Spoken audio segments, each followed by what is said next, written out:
78 siswa yang menjadi korban banjir bandang di Batang Toru, Tapanuli Selatan, Sumatera Utara mengikuti ujian semester dengan kondisi serba terbatas.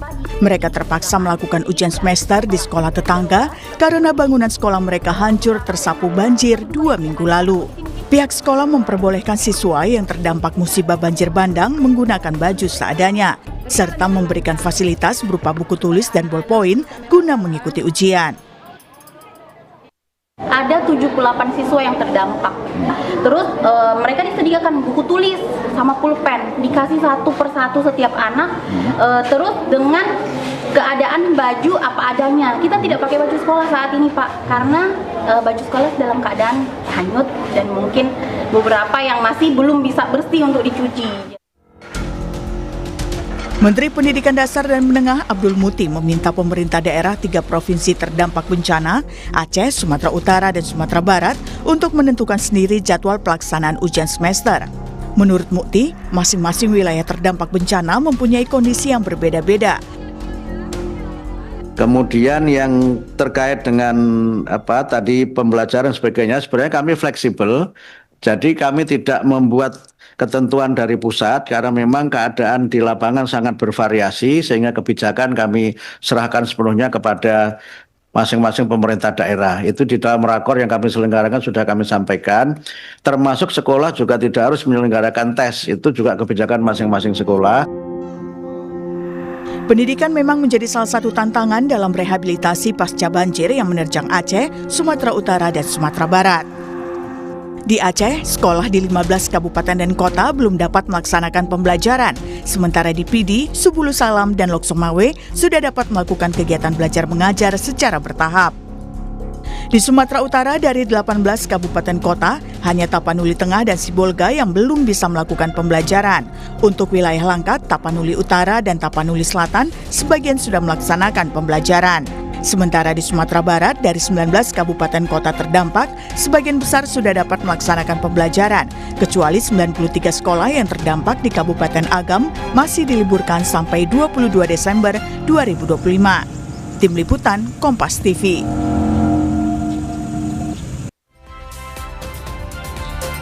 Saudara, pendidikan menjadi salah satu tantangan dalam rehabilitasi pasca banjir yang menerjang Aceh, Sumatera Utara, dan Sumatera Barat. Apa saja yang harus diperhatikan agar pendidikan anak korban banjir tetap berjalan? Kita bahas soal ini bersama sejumlah narasumber. Pertama ada Wakil Ketua Komisi 10 DPR RI Fraksi PDIP, Mai Esti Wijayanti. Selamat pagi, Bu Esti. Selamat pagi, Mas. Terima kasih Bu Esti sudah bergabung di Dialog Sapa Indonesia Pagi pada hari ini, dan juga pengamat pendidikan dari Universitas Negeri Surabaya, Martadi. Selamat pagi, Pak Martadi. Selamat pagi, Mas Mario. Selamat pagi, Bu Esti. Selamat pagi, Pak Martani. Sehat, terima kasih, Bapak Ibu sudah bergabung di Dialog Sapa Indonesia Pagi pada hari ini. Saya ke Bu Esti terlebih dahulu. Bu Esti, bagaimana Anda melihat pernyataan dari Mendikdasmen yang mengatakan bahwa sampai saat ini itu semua diserahkan ke Pemda terkait dengan ini mendekat ujian akhir sekolah. Menurut Anda, untuk di awal ini, apakah sebenarnya kita fokus pertama soal pendidikan langsung ke teknisnya, atau sebenarnya psikologis dulu lah pemulihan? Ya, jadi kami kemarin sudah melakukan rapat kerja dengan Kemendikdasmen, dihadiri juga oleh Pak Menteri. Ada beberapa hal yang kemudian memang kami menyarankan kepada Dikdasmen untuk melakukan pendataan secara lebih detail. Bagaimana kondisi sekolah-sekolah kita. Memang kita harus mengatakan bahwa yang lebih memahami persoalan di sekolah-sekolah tersebut adalah pemerintah daerah. Tetapi bukan berarti bahwa pemerintah daerah melakukan itu tanpa ada guidance dari pemerintah pusat. Untuk itu kepada Kemendikdasmen, khususnya melalui Pak Menteri, kemarin kita juga meminta bahwa Pak Menteri Kemendikdasmen harus membuat acuan ataupun keputusan menteri. Di ruang-ruang mana pemerintah daerah bisa melakukan keputusannya sendiri dan bagaimana intervensi dari pemerintah pusat. Contohnya kalau berkaitan dengan kondisi anak-anak kita yang sedang berada di lokasi bencana, sedang mengalami musibah ini, tentu kita berharap dari Dikdasmen justru bagaimana menguatkan untuk melakukan trauma healing. dengan berbagai pihak, kerjasama dengan berbagai pihak supaya anak-anak kita memang mempunyai ketahanan psikologi dengan situasi yang seperti ini. Berarti menurut Ibu kemudian yang kedua, jangan langsung teknis pembelajaran langsung dimulai setelah pasca banjir ini, tapi trauma healing, pemulihan psikologis itu lebih penting ya? Pasti, karena pendekatan ini saya kira yang memang harus kita lakukan sebelum mereka memasuki masa pembelajaran seperti sedia kala meskipun dalam kondisi keterbatasan. Karena traumatik anak-anak, artinya kalau toh kemudian harus berkumpul di satu tempat, lebih kepada persoalan soal trauma healing, membuat mereka lebih riang begitu, karena kondisinya pasti tidak baik-baik saja. Baru kemudian kita bicara apakah anak-anak ini dimungkinkan untuk melakukan TKA ataupun tes untuk akhir semester. Kalau memang sekiranya itu di lokasi tersebut, karena tidak semua sama lokasi tersebut, tidak dimungkinkan untuk adanya TKA ataupun ujian akhir semester, mestinya memang itu kita tidak melakukan. Tetapi sekali lagi, kalau toh itu diserahkan kepada pemerintah daerah, pemerintah pusat harus ada guidance jelas. Ya. Ada peraturan menteri yang jelas untuk kemudian bisa ditindaklanjuti oleh pemerintah daerah setempat. Begitu, Mas. Oke, Bu, berarti yang saya simpulkan saja, berarti Anda meminta Mendikdasmen lebih fleksibel lah sebenarnya untuk pendidikan di daerah bencana ini ya? Iya, pasti itu. Tidak bisa saklek, tetapi ada acuannya yang kemudian itu tidak regulasinya membuat mereka tetap lebih leluasa untuk melakukan tindakan-tindakan tersebut. Oke, Iya. saya ke Pak Martadi. Pak Martadi, bagaimana Anda melihat apa yang disampaikan oleh Ibu Esti? Ya harus di awal, teknis nanti dulu. Trauma healing duluan, prioritas utama. Ya, jadi begini ya, ketika kita bicara tentang pendidikan, itu memang bukan sekedar bicara soal teknis gitu ya. Tetapi di dalamnya pasti bicara tentang psikologis, bicara tentang substansi dan sebagainya. Semuanya saling terkait. Maka menurut saya pendekatan yang diusulkan oleh teman-teman DPR dan dilakukan oleh kementerian itu sudah tepat. Jadi sebelum bicara teknis, maka pastikan dulu anak-anak kita secara psikologis memang sudah merasa nyaman. Dia merasa aman, ya. Dia merasa sudah tidak lagi trauma dengan peristiwa yang kemarin berjalan. Karena kalau mereka dipaksa harus ikut jadwal, sementara secara psikologis belum memenuhi kondisi yang nyaman, maka justru hasilnya tidak autentik. Anak-anak itu belum tentu ketika mengerjakan soal itu konsentrasi. Nah, kalau tidak konsentrasi, kalau hasilnya jelek, maka sesungguhnya bukan salah anak, karena memang waktu ujiannya yang tidak tepat. Itu pertama. Sehingga menurut saya sudah betul harus ada fleksibilitas untuk memberikan ujian itu. Ujian bukan segalanya. Cari momentum di mana waktu anak-anak sudah mulai merasa nyaman, cari tempat yang nyaman, lalu kemudian anak-anak siap, baru kemudian dilakukan ujian.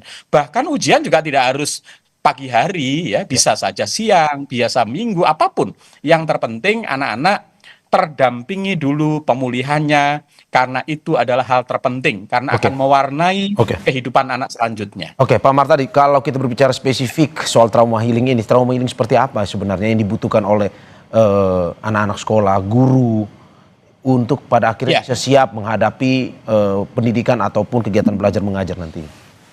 Ya, trauma healing yang harus dilakukan pasti adalah anak-anak, ada orang tua, ada guru yang kehilangan anggota keluarga. Ada yang dia shock karena rumahnya hilang, ya, ditelan itu. Kemudian bagaimana dia menyaksikan ada tetangga, ada saudara yang kemudian mengalami kondisi dan dia tidak bisa menolong itu. Pasti harus dipulihkan dulu bahwa ini adalah sebuah kejadian yang memang harus diambil sisi positifnya, kemudian mereka mulai bisa lebih tenang menghadapi ini, dan kemudian dibangunkan rasa hope, optimisme bahwa nanti semuanya akan baik-baik saja, pemerintah akan hadir, kemudian mereka tidak sendiri dan semuanya.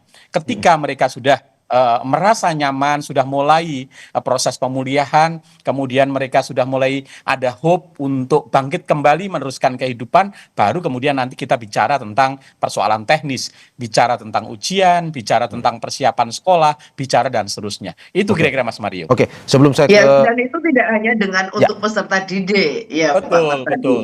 Ya, Bahwa betul, ini juga betul. untuk tenaga pendidik dan tenaga kependidikan, sesuatu Betul. yang tidak mudah. Ya. Mereka juga membutuhkan penguatan untuk bisa melaksanakan kegiatan belajar mengajar berikutnya, begitu. Termasuk orang tuanya ya Bu Esti ya. Iya, termasuk orang Juga tuanya. mengalami hal yang Jadi, sama. Bahkan iya. mohon maaf Mas Mario, ini kami juga sedang melakukan trauma healing mahasiswa yang berasal dari daerah terdampak yang di Surabaya. Jadi bukan hanya kita bicara tentang anak-anak Di di tempat daerah lokasi. terdampak, Ya. ini kami punya 650 mahasiswa yang berasal dari Aceh, Sumatera, Padang, yang sekarang mereka juga shock karena mendengar berita keluarganya itu. Dan ini kami juga langsung melakukan penanganan, lalu kemudian dengan cepat kita memberikan beasiswa sampai semester 8 dan seterusnya. Iya, Ini adalah keren bagian sekali. untuk penanganan secara komprehensif, bukan parsial, bukan hanya menekankan pada aspek ujian sekolah, teknis, itu hanya soal teknis sekali menurut saya. Ya Bu Esti, Anda juga melihat itu ya, bahwa guru menjadi sesuatu yang prioritas juga selain anak-anak ini ya untuk mendapatkan trauma healing tersebut karena bencananya bersifat masif dan semua merasakan. Betul. Jadi memang kita di dalam keputusan kemarin mendorong Kemendikbudrismen untuk memberikan dampingan psikologis termasuk trauma healing. Ya. Jadi tidak hanya kepada anak didiknya saja, tetapi juga kepada guru, tenaga kependidikan, dan juga harus bisa menyentuh orang tuanya. Semuanya harus siap dulu. Dan kita berterima kasih kepada UNESA, bahwa UNESA bergerak cepat, salah satu perguruan tinggi yang bergerak cepat, untuk kemudian juga mengambil sikap luar biasa, kegotong royongan yang luar biasa ketika anak didiknya atau mahasiswa-mahasiswinya yang berasal dari daerah bencana mendapatkan beasiswa sampai semester 8. Ini luar biasa, tanpa harus menunggu apa yang bisa kemudian pemerintah berikan kepada UNESA, tapi UNESA memutuskan itu. Tidak semua perguruan tinggi sanggup. Maka kemarin ketika kami juga melakukan rapat dengan Dikdasmen, keputusan utamanya terkait dengan mahasiswa yang terkena dampak bencana, yang berada di luar daerah bencana, juga harus mendapatkan perhatian khusus. Jangan sampai mereka terputus menjadi DO begitu ya, atau skripsinya terlambat kemudian harus di drop out. Itu tidak kita lakukan. Kita meminta ada kebijakan-kebijakan terkait dengan mereka, termasuk juga pembayaran UKT-nya. Bagaimana negara kemudian juga harus hadir untuk mereka. Sekali lagi Pak Martadi, terima kasih. Kami mengikuti dan dilaporkan kita melakukan itu. Berarti bukan hanya mereka yang berada di daerah bencana ya Pak, tetapi juga berada di luar tapi memiliki hubungan dengan wilayah bencana tersebut. Pak Martadi, saya ingin tanyakan kepada Anda, berapa waktu lamanya kalau Anda lihat? Karena ada pembicaraan bahwa ini sebenarnya kalau sudah terlalu lama mungkin saja akan ada usulan kegiatan belajar mengajar secara darurat. Apakah bisa seperti itu, atau kalau menurut Anda, prediksi Anda berapa lama sebenarnya hingga akhirnya kegiatan belajar mengajar tersebut bisa dilakukan dengan normal lagi? Ya, tentu ini kan bergantung kepada komitmen dan kecepatan penanganan dampak yang terjadi. Jika kemudian proses pemulihan infrastruktur, kemudian penyiapan sarana sekolah itu bisa dilakukan dalam waktu hitungan bulan, taruhlah dalam 3 bulan ke depan, maka kemudian kita bisa saja segera melakukan proses pembelajaran secara normal. Tetapi kalau tidak, menurut saya juga tidak salah kita menetapkan dengan kurikulum khusus, ya, kurikulum darurat. Sehingga nanti target kurikulumnya jangan disamakan dengan daerah-daerah yang tidak terdampak gitu ya. Saya pikir tidak ada masalah karena ruang-ruang itu ada di daerah, kemudian tinggal nanti secara pemerintah pusat menetapkan guideline. Saya setuju dengan Bu Esti tadi. Memang pemerintah pusat harus ada guideline. Karena apa? Seringkali daerah itu terlalu takut dan tidak berani mengambil langkah karena takut nanti akan ada sanksi, peringatan dan sebagainya dari pusat. Kalau ada guideline, ada surat yang diluncurkan oleh pemerintah pusat, maka daerah tidak ragu-ragu untuk mengambil langkah. Saya pikir penting membangun komitmen antara daerah, kota, provinsi, pusat. Karena kewenangan pendidikan berada di pusat, di provinsi, di kabupaten kota. Ada kebijakan yang selaras ya Pak ya? Kebijakan yang selaras antara pemerintah pusat dan daerah. Saya ke Bu Esti. Bu Esti, apa yang disampaikan oleh Pak Mar tadi? Perlukah sebenarnya kalau misalkan ini berlangsung lama ada kegiatan belajar mengajar atau kurikulum darurat? Sangat penting. Justru itu kami kemarin menekankan juga kepada Dikdasmen maupun Diktisaintek harus ada mulai kita tata betul bahwa dalam situasi darurat pendidikan tetap harus berjalan seperti apa. Itu harus ada keputusan yang diambil berdasarkan situasi yang ada. Tetapi sebelum ketika dibuat itu tidak dibuat dalam situasi saat ini mestinya. Kita sudah punya Permendikbud tahun 2019. Bagaimana aman dari kebencanaan atau pendidikan yang berlangsung ketika sedang terjadi bencana itu sudah ada, tetapi kurang rigid, kurang detail, sehingga mungkin implementasinya tidak terlalu baik. Tetapi yang terpenting adalah saya kira pemerintah juga mulai harus terbuka bagaimana kita juga menyarankan Kemendikdasmen mengajukan anggaran yang kiranya memadai untuk bisa terjadinya pendidikan yang berada di tempat-tempat bencana seperti ini. Mungkin ada pengalian anggaran, tetapi mungkin juga harus ada tambahan anggaran.